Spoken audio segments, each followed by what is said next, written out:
in our heads we think, oh, if we're not giving them everything, we're not giving them enough, and that's not really the case. Like,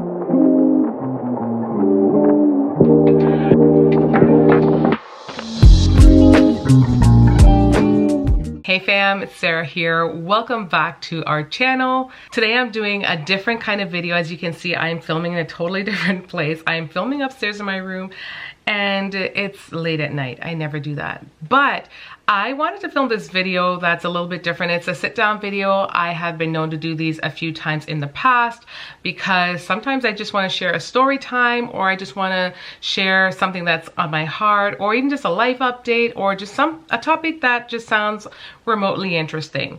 Today's topic is near and dear to me. I saw a question recently that was asking if it is possible for a stay-at-home mom to survive on one income.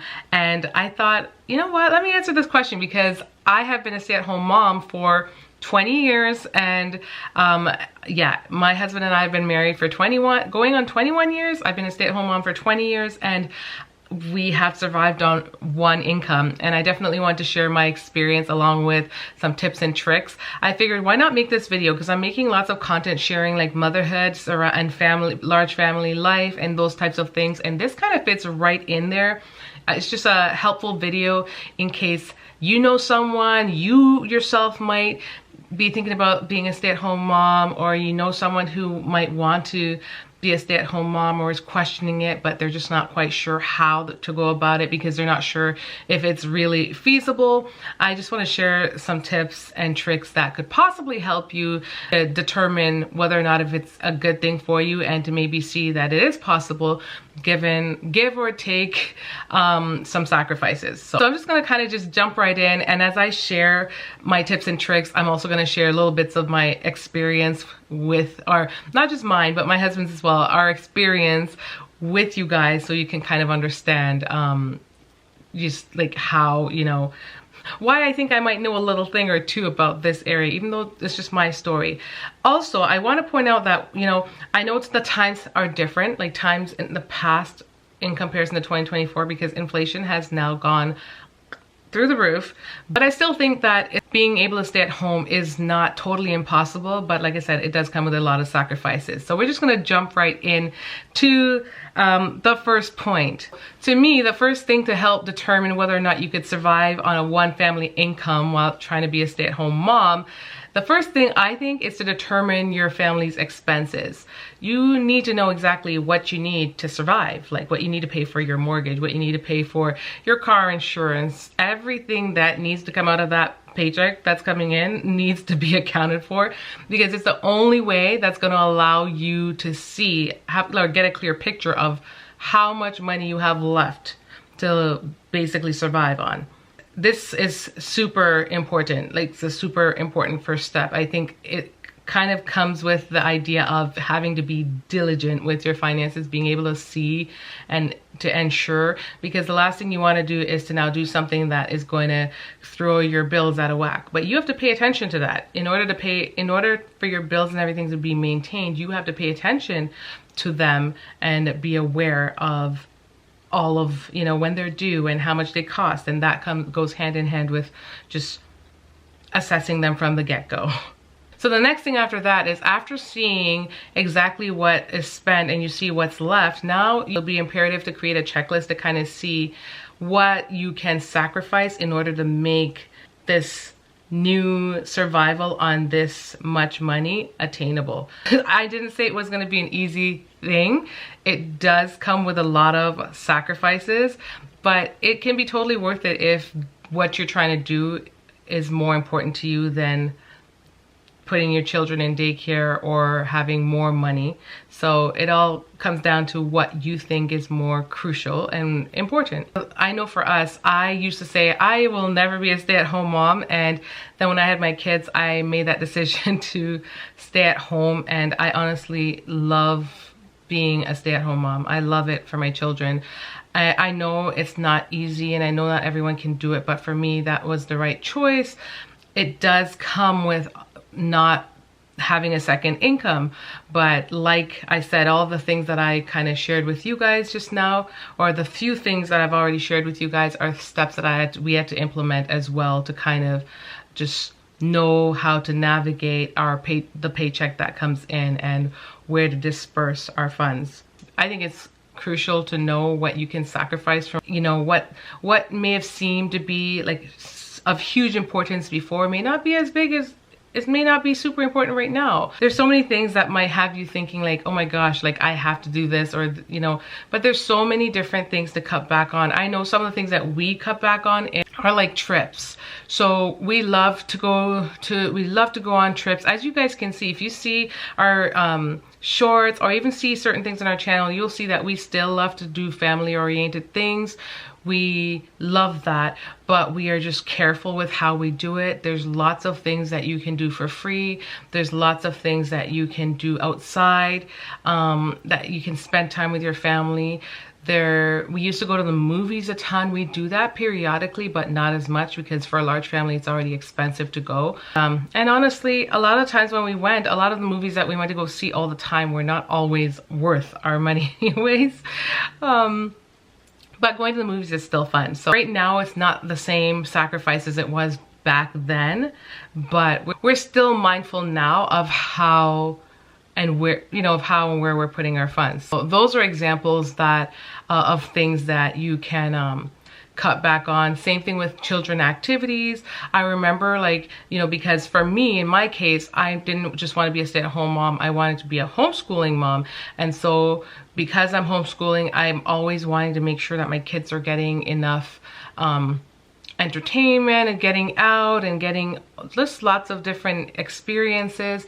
And sometimes you see a lot of people doing that and you think it's all about money, but there's so many fun ways out there that you can make memories, and lots of activities that you can do with your family for free. If you guys have been watching our channel for a while, you would see that for us, we'd go to parks, we go to the beach. Our family, we love the beach, so we're kind of always at the beach. We like to go on trails and walks and hikes and just do fun outdoor things. We love to have family game nights. We will still go to the movies here and there, just not all the time. And just like simple things like that. And if you look around in your community, there's always little things. Sometimes there's lots of festivals and outdoor things and activities that are going on in your community, but you just have to be on the lookout. Sometimes you can find one in communities nearby that is just also different and unique to go and visit and travel. And even if they're not free, they're just like a fraction of the cost of sometimes a lot of things.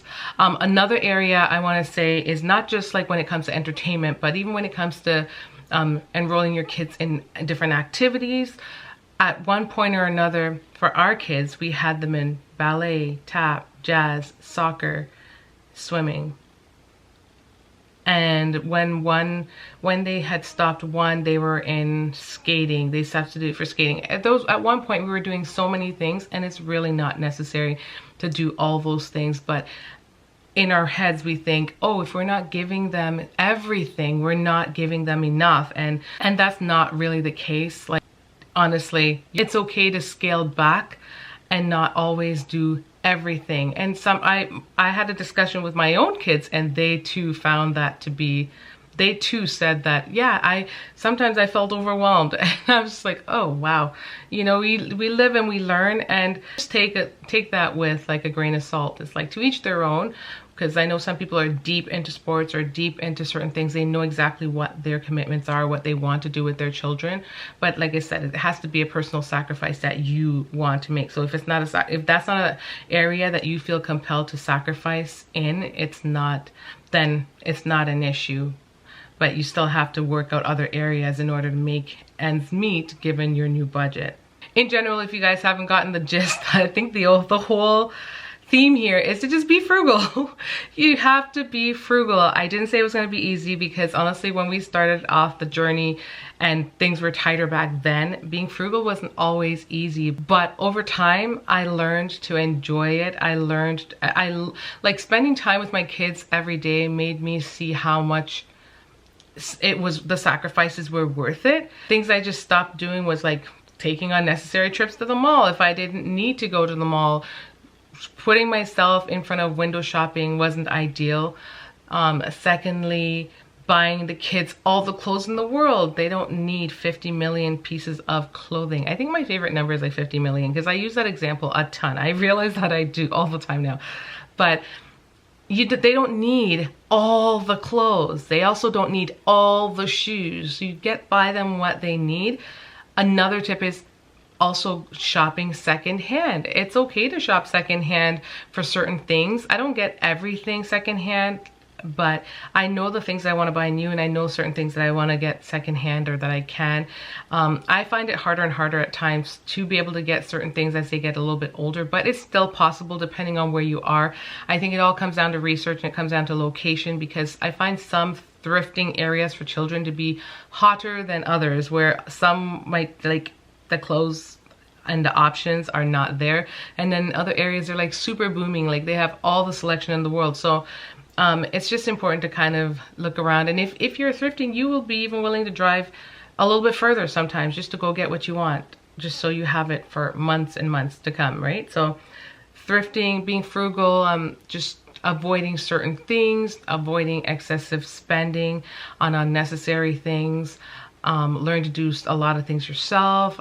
Another big one that's hard, and it's still hard for us, is eating out at times. While we cook all the time, we cook on a regular, we also will fall into the trap of eating out. Just sometimes parents get tired and we just want to buy something, and it's not the end of the world if we do, but it's the end of the world when we fall into traps.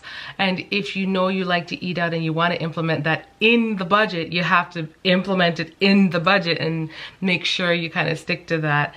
Anytime something else comes out that wasn't supposed to, you got to revisit the budget and see where else everything else is gonna come from, to make sure you can sustain, because that's the trick here. The trick is to sustain oneself on, you know, and the family on this new budget. I think this is tip number 5. Other ways that you can survive, and even if it's like a little tight and you're thinking, I don't want to live like this all the time, but it's a sacrifice I'm ready to make. I'm ready to make now, but I do want to plan to do something. One could work a part-time job. I've done that in the past, but when I did it, my family still found it challenging because it took me away in the evening. I did a part-time job where I worked from an office within our house, but it did take me away from the family, and they didn't see me a lot in the evening, so they didn't really like that. And so I don't do that anymore. But as you guys can see, I'm on here on YouTube. So another way is to, I don't know, start a YouTube channel. I don't know. In 2024, there's lots of simple ways that one can make money doing various things, whether they're being an entrepreneur, a freelancer, I don't know, a YouTuber. There's just lots of simple ways that one can increase. Even if it's just a couple $100s a month, you'll be surprised at what it is capable of doing. And so that is what I've done in my case. And that was just something I kind of did. It wasn't something even so much my husband and I were like, oh my gosh, it was a necessity. But we all know, like, times are hard, and any excess money that comes in is always a plus. So when I did that, it was definitely beneficial to us in the hardest of times. And if you know anything about life, even when times are hard and even when they get better, you're still gonna face different challenges. Like us, for instance, we didn't account that we were gonna have to spend $1,500 on a new washer this month. And so, you know, things of that sort just kind of pop up. And that's kind of the stuff that you run into when things are super tight. It's like a risk. So in the midst of it all, another tip, this is another tip. I think this is probably the 5th tip for real.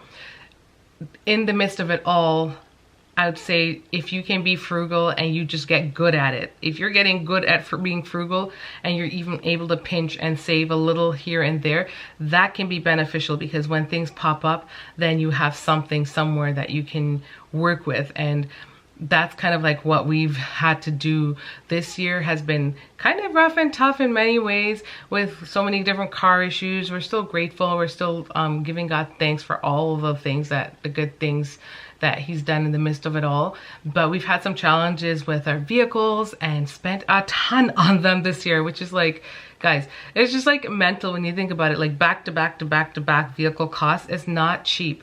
And then on top of it, we have spend a few things on, like we spent on household things, and coming up I know we're gonna need winter tires, and just different things like this pop up, and that's the kind of stuff that's hard to account for, or there's some that you can account for but you're just still not sure where's the funds gonna come from. So definitely learning to pinch and save a little, even if it's like $50, it will go a long way over time if you are able to save. So yeah, those are really my tips. Honestly, the sacrifices that have come with us being frugal, at least for me, has been far more worth it, because I've loved, you know, every minute of being able to be at home with my kiddos, and it's not always easy. I'm not telling you that these things are easy, but it's definitely worth it, and to have a good mindset. Look at me, still dropping gems.